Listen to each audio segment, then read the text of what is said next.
नमस्कार, आप देख रहे हैं DTV भारत। मैं हूं आपके साथ शर्मिला चौहान। बिहार की राजनीतिक सरगर्मियां तेज हैं क्योंकि बिहार में 2 चुनाव होने वाले हैं।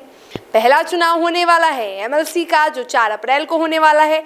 दूसरा चुनाव होने वाला है बोचहा विधानसभा उपचुनाव, जो कि 16 अप्रैल को होने वाला है। और इन दोनों चुनाव को लेकर बिहार के तमाम राजनीतिक दल अपने अपने स्तर पर तैयारियों में जुटे हुए हैं। MLC चुनाव हो या फिर बोचहा विधानसभा का उपचुनाव, ये दोनों चुनाव बहुत खास है, बहुत मायने रखता है तमाम दलों के लिए। और ऐसे में सबसे ज़्यादा मायने यदि किसी के लिए रखता है ये उपचुनाव, तो वो है VIP मुकेश सहनी, क्योंकि मुकेश सहनी की पार्टी VIP के खाते से ये सीट गई थी।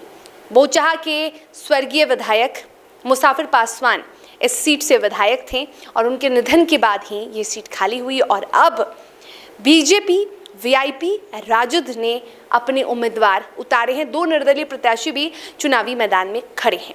इसी को लेकर BJP ने आज एक बैठक की और इस बैठक में मंथन हुआ, रणनीति बनाई गई बोचहा विधानसभा उपचुनाव को लेकर और MLC चुनाव को लेकर। वहीं एक और बैठक होने वाली है 31 मार्च को।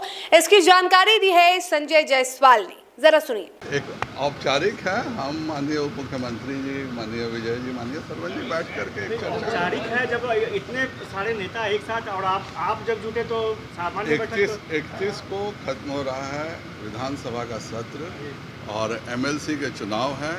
सभी 24 सीट हम कैसे जीते, इसकी तैयारी और भाजपा के क्षेत्रों में जदयू के माननीय मंत्री जाएंगे और जदयू के क्षेत्रों में भाजपा के माननीय मंत्री जाएंगे, इसकी एक पूरी रूपरेखा आज बनी है। तो सुना आपने। वहीं संजय जायसवाल ने एक और बड़ी बात कह दी है। मुकेश सहनी इस्तीफा क्यों नहीं दे रहे मंत्री पद से, ये सवाल उनसे पूछा गया तो संजय जायसवाल ने कहा कि सत्ता का लालच हर मुंह से सबसे बड़ा होता है। जरा सुनिए। मुकेश सहनी के सब सारे विधायक BJP में आ गए, तो इस्तीफा क्यों नहीं दे रहे हो?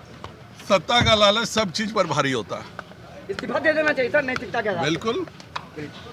तो सुना आपने, BJP की तैयारी है और अब बिहार में BJP सबसे बड़ी पार्टी बन चुकी है। 77 विधायक BJP के हो चुके हैं, लेकिन अब भी BJP रणनीति तैयार कर रही है।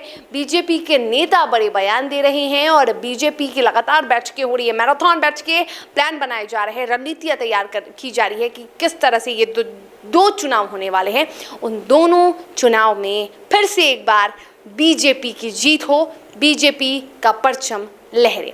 अब देखना होगा कि MLC चुनाव और बोचहा विधानसभा उपचुनाव में किसकी जीत होती है, BJP की या फिर अन्य दलों की। लेकिन फिलहाल BJP की तैयारियां चरम पर है, जोरों पर है। इस खबर में इतना ही। आप देखते रहिए DTV भारत। DTV भारत को तमाम social media platforms, OTT platforms पर आप फॉलो कर सकते हैं। नमस्कार।